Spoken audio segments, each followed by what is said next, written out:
नमस्कार दोस्तों, modern history PYQ की इस सीरीज में मैं प्रशांत आप सबका स्वागत करता हूं।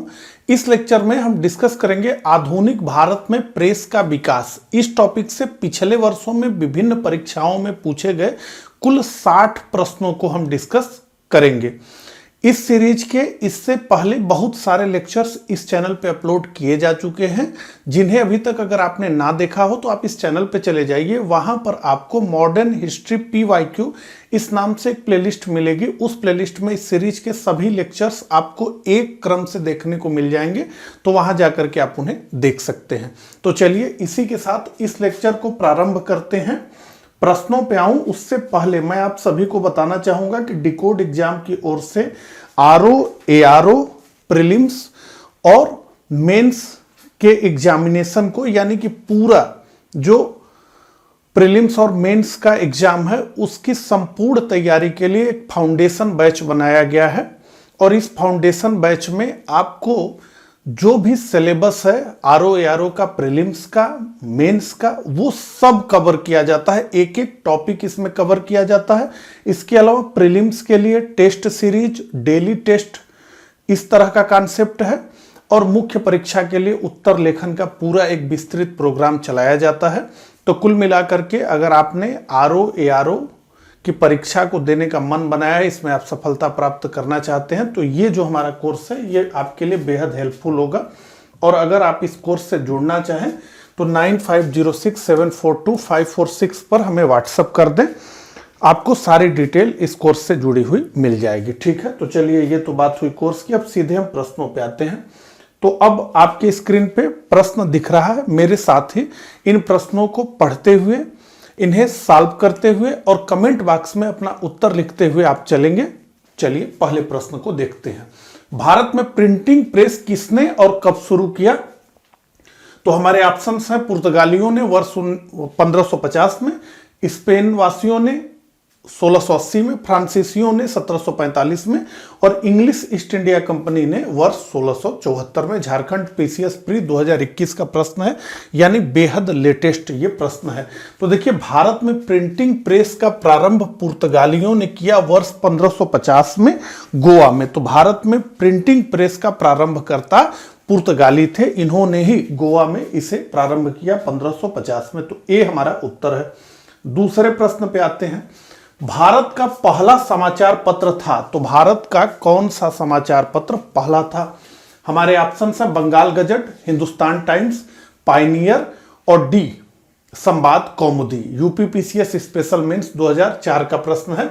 तो देखिए, भारत का पहला समाचार पत्र माना जाता है बंगाल गजट को। इसका प्रारंभ 1880 में कलकत्ता में जेम्स ऑगस्टस हिक्की ने इसे प्रारंभ किया। ठीक है, जेम्स ऑगस्टस हिक्की ने बंगाल गजट को 1880 में प्रारंभ किया। इसे ही भारत का पहला समाचार पत्र माना जाता है। तो ये हमारा उत्तर है।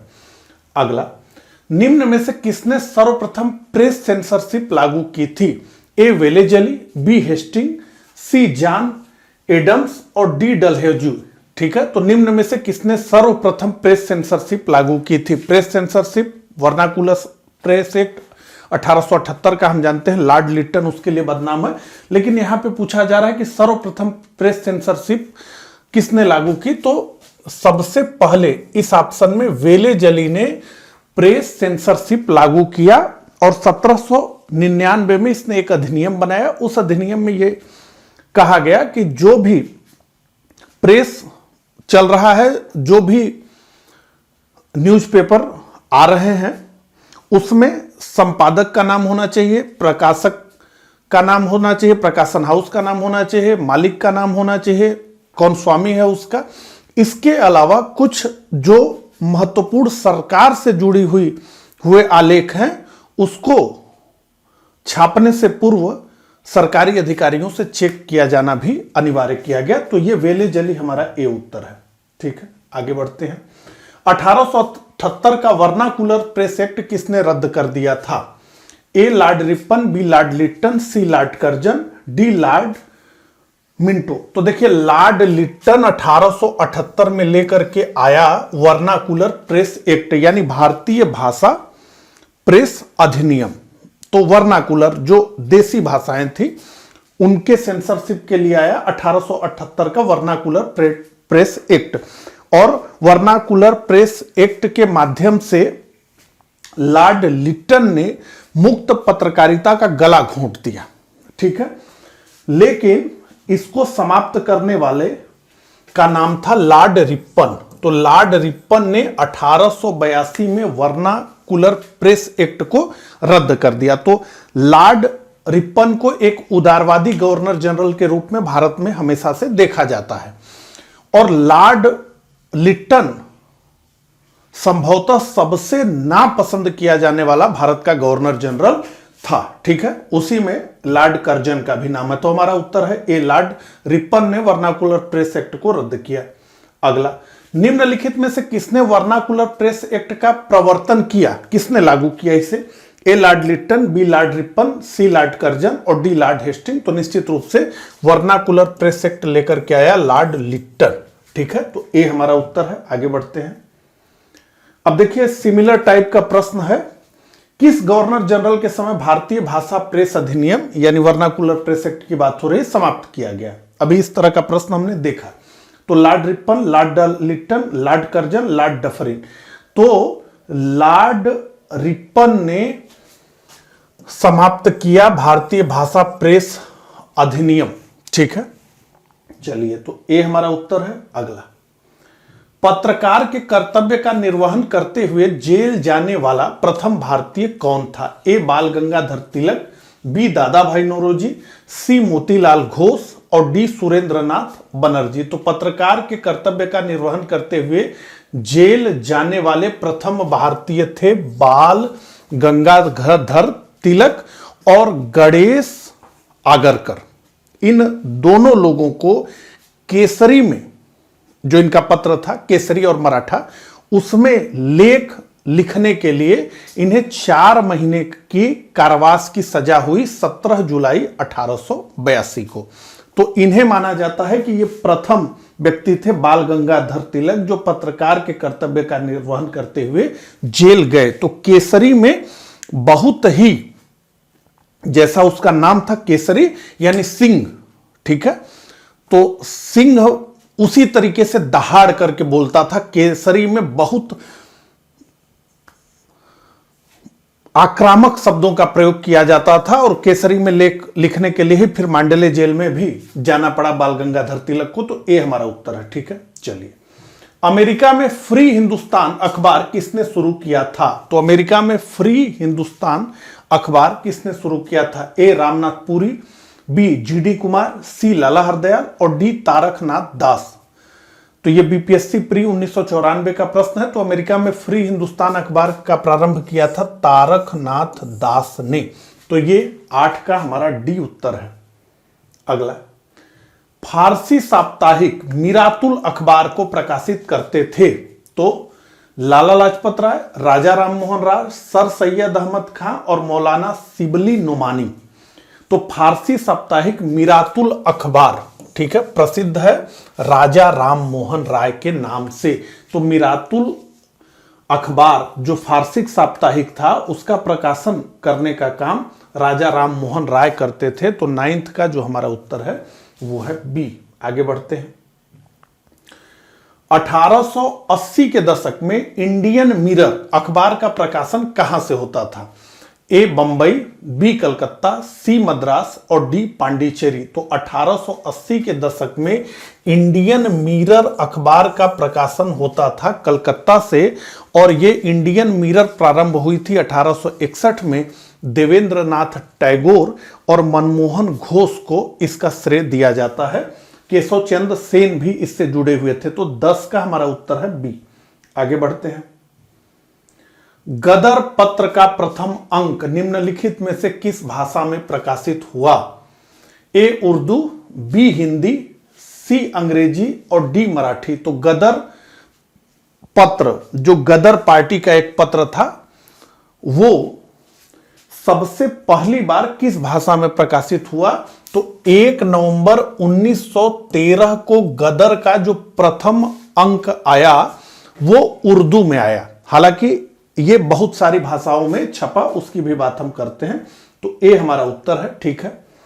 गदर पार्टी का पत्र गदर था, क्या था वो? एक मासिक पत्र था, एक पाक्षिक पत्र था, एक साप्ताहिक पत्र था और एक दैनिक पत्र था। तो गदर पार्टी का पत्र गदर एक साप्ताहिक पत्र था। ठीक है।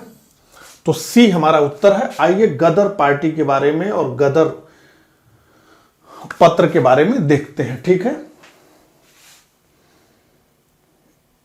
तो गदर पार्टी के ऊपर लिखा है, गदर पार्टी के बारे में हम गदर के पत्र की बात करते हैं। तो गदर पार्टी ने युगांतर प्रेस की स्थापना की और अपनी गतिविधियों को तेज करने और लोगों को अपनी बात पहुंचाने के लिए नवंबर 1913 से गदर नामक साप्ताहिक, जो बाद में मासिक हो गया, वही प्रश्न भी था हमारा, पत्र का संपादन किया। और यह समाचार पत्र यानी गदर हिंदी में भी, गुरुमुखी में भी, उर्दू में भी, गुजराती में भी निकाला जाता था। ठीक है। एक इसका अंक कहते हैं कि पख्तूनी में भी निकाला गया था। ठीक है। चलिए, अमृत बाजार पत्रिका की स्थापना किसने की? बहुत प्रसिद्ध पत्रिका Amrita Bazar Patrika. Girish Chandra Ghosh, B Harishchandra Mukherjee, S N Banerjee और शिशिर कुमार घोष। तो अमृत बाजार पत्रिका की स्थापना शिशिर कुमार घोष ने की थी 1868 में। बंगाली भाषा का अमृत बाजार पत्रिका बंगाली भाषा में थी। 1868 में यह प्रारंभ हुई।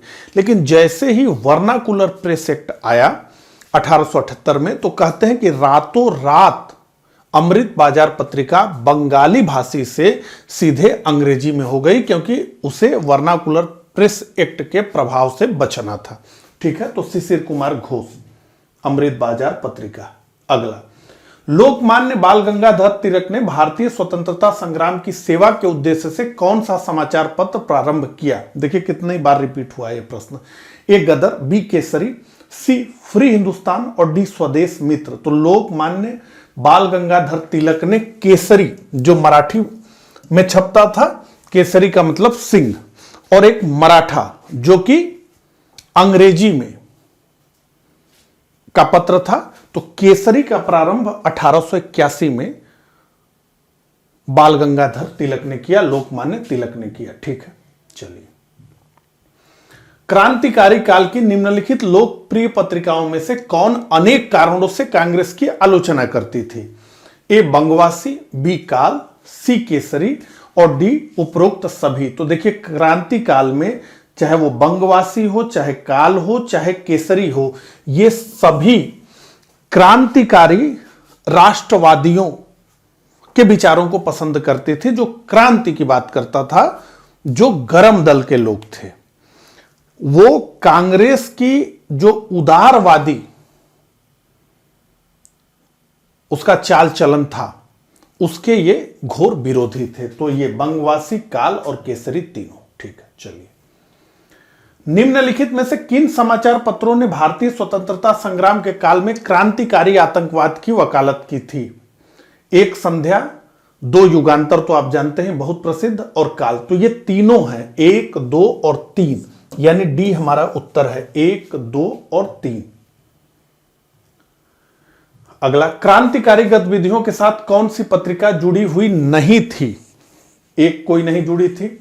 ए संध्या, बी युगांतर, सी गदर और डी यंग इंडिया। तो निश्चित रूप से यंग इंडिया से महात्मा गांधी जुड़े हुए थे। तो यंग इंडिया क्रांतिकारी गतिविधियों से जुड़ी हुई पत्रिका नहीं थी। ठीक है। तो 17 का हमारा उत्तर है डी। आगे बढ़ते हैं। निम्नलिखित में से किसने सोम प्रकाश नामक समाचार पत्र शुरू किया? ए दयानंद सरस्वती, बी ईश्वर चंद्र विद्यासागर, सी राजा राम मोहन राय और सुरेंद्र नाथ बनर्जी। ये आईएएस प्री 2007 का प्रश्न है। तो सोम प्रकाश नामक समाचार पत्र का प्रारंभ किया ईश्वर चंद्र विद्यासागर ने 1858 में। सोम प्रकाश, ईश्वर चंद्र विद्यासागर। ठीक। अगला, निम्न अखबारों में से कौन सा मुख्यतः उदारवादियों की नीतियों का प्रचारक था? A New India, B Leader, C Young India और फ्री प्रेस जनरल। तो Free Press Journal, Young India, New India में से हमारा उत्तर है लीडर। यही उदारवादियों की नीतियों का प्रचारक था। ठीक है, यंग इंडिया में तो महात्मा गांधी लिखते थे, वो उदारवादी नीतियों के नहीं। New India Annie Besant. ठीक है, चलिए, तो लीडर हमारा उत्तर है। अगला, इंडियन ओपिनियन पत्रिका के प्रथम संपादक थे। यूपीपीसीएस प्री 2014 का प्रश्न है। MK Gandhi, Albert West, Mahadev Desai और मनसुख लाल नजर। तो देखिए, इंडियन ओपिनियन पत्रिका का प्रारंभ महात्मा गांधी ने दक्षिण अफ्रीका में किया 1903 में, और इस इंडियन ओपिनियन पत्रिका के प्रथम संपादक थे मनसुख लाल नजर। ठीक है, तो डी हमारा उत्तर है। अगला, महात्मा गांधी द्वारा दक्षिण अफ्रीका में प्रकाशित समाचार पत्र का नाम क्या था? The Indian Opinion, National Herald, Leader, the Pioneer. तो महात्मा गांधी द्वारा दक्षिण अफ्रीका में प्रकाशित समाचार पत्र का नाम था दी इंडियन ओपिनियन। ये हमारा उत्तर है। अगला, निम्नलिखित में से किस भाषा में द इंडियन ओपिनियन पत्र नहीं छापा जाता था? ए अंग्रेजी, बी गुजराती, सी तमिल और डी उर्दू। तो निम्नलिखित में से द इंडियन ओपिनियन पत्र नहीं छापा जाता था उर्दू में। तो ये अंग्रेजी में भी छापा गया, गुजराती में भी छापा गया, तमिल में भी छापा गया और हिंदी में भी छापा गया, लेकिन उर्दू में ये नहीं छपा। ठीक है, तो डी हमारा उत्तर है। अगला, एक साप्ताहिक के रूप में यंग इंडिया का शुभारंभ किया था। ए होम रूल पार्टी ने, बी उग्रवादी पार्टी ने, सी गदर पार्टी ने और डी स्वराज पार्टी ने। तो निश्चित रूप से यंग इंडिया महात्मा गांधी, लेकिन प्रारंभ में यंग इंडिया से जो लोग जुड़े थे वो थे होम रूल पार्टी के, तो संपादन का कार्य वही कर रहे थे, तो इसे हम होम रूल पार्टी यानी ए हम इसका उत्तर मानते हैं। ठीक है, और निश्चित रूप से बाल गंगाधर तिलक के जो होम रूल के कार्यकर्ता थे वो बहुत बड़े पैमाने पे महात्मा गांधी के काम आए थे। अगला, हिंदी का पहला समाचार पत्र उदत्त मार्दंड 30 मई 1826 को प्रकाशित हुआ था। ए कोलकाता से, बी पटना से, सी इलाहाबाद से और डी लखनऊ से। तो हिंदी का पहला समाचार पत्र उदत्त मार्दंड 30 मई 1826 को प्रकाशित हुआ था कोलकाता से, और जुगल किशोर शुक्ल इसके प्रकाशक और संपादक थे। ठीक है, तो ए हमारा उत्तर है कोलकाता। अगला, भारतीयों द्वारा अंग्रेजी भाषा में प्रकाशित प्रथम समाचार पत्र था। A Hindu Patriot, the Hindu, Young India, Native Opinion. तो भारतीयों द्वारा अंग्रेजी भाषा में प्रकाशित प्रथम समाचार पत्र था इस ऑप्शन में हिंदू पेट्रियाट। तो ए हमारा उत्तर है, 25 का उत्तर है ए। आगे बढ़ते हैं। नील आंदोलन का जमकर समर्थन करने वाले हिंदू पेट्रियाट के संपादक थे। ए हेम चंद्रकार, बी हरिश्चंद्र मुखर्जी, सी दीन बंधु मित्र और डी दिगंबर विश्वास। तो नील आंदोलन का जमकर समर्थन करने वाले हिंदू पेट्रियाट के संपादक थे हरिश्चंद्र मुखर्जी। तो 26 का जो हमारा उत्तर है वो है बी। अगला, अंग्रेजी साप्ताहिक वंदे मातरम के साथ निम्नांकित में से किसने अपने को संबद्ध किया? ए अरविंद घोष, एमजी रानाडे, सुभाष चंद्र बोस, लोकमान्य तिलक। तो अंग्रेजी साप्ताहिक वंदे मातरम के साथ एक संपादक के रूप में अरविंद घोष जुड़े हुए थे। तो 27 का हमारा उत्तर है ए। अगला, निम्नलिखित में से किस अखबार का प्रकाशन पटना से होता था? A Indian Nation, B Punjab Kesari, C Prabhakar और डी डान। तो ये बीपीएससी प्री 2001 में पूछा गया। तो इंडियन नेशन इस अखबार का प्रकाशन होता था पटना से, और इसके प्रारंभकर्ता थे दरभंगा के नरेश कामेश्वर सिंह। 1931 में इसका प्रारंभ हुआ, दरभंगा नरेश कामेश्वर सिंह द्वारा, और यह पटना से प्रकाशित होता था। इंडियन नेशन इसका नाम था। अगला, स्वदेश वाहिनी के संपादक थे CB Raman Pillai, CN Mudaliar, K Ramakrishna Pillai और C R Reddy. UPPCS pre 2005 का प्रश्न। तो स्वदेश वाहिनी के संपादक थे के रामकृष्ण पिल्ले। तो 29 का जो हमारा उत्तर है वो है सी। अब आगे देखते हैं। अंग्रेजी पत्र इंडिपेंडेंट जुड़ा था ए महात्मा गांधी से, बी सी आर दास से, सी जवाहरलाल नेहरू से और डी मोतीलाल नेहरू से। तो अंग्रेजी पत्र इंडिपेंडेंट जुड़ा हुआ था मोतीलाल नेहरू से। तो 30 का जो हमारा उत्तर है वो है डी। ठीक है, तो इस प्रकार से कुल 30 प्रश्नों को हमने डिस्कस किया आधुनिक भारत में प्रेस का विकास इस टॉपिक से। मिलता हूं इसी टॉपिक के अगले पार्ट में। वीडियो आपको कैसा लगा ये कमेंट करके जरूर बताइएगा। अगर अच्छा लगा हो तो इस वीडियो को लाइक और इस चैनल को सब्सक्राइब जरूर कर दीजिएगा। मिलता हूं अगले लेक्चर में, तब तक के लिए आप सभी को नमस्कार, धन्यवाद।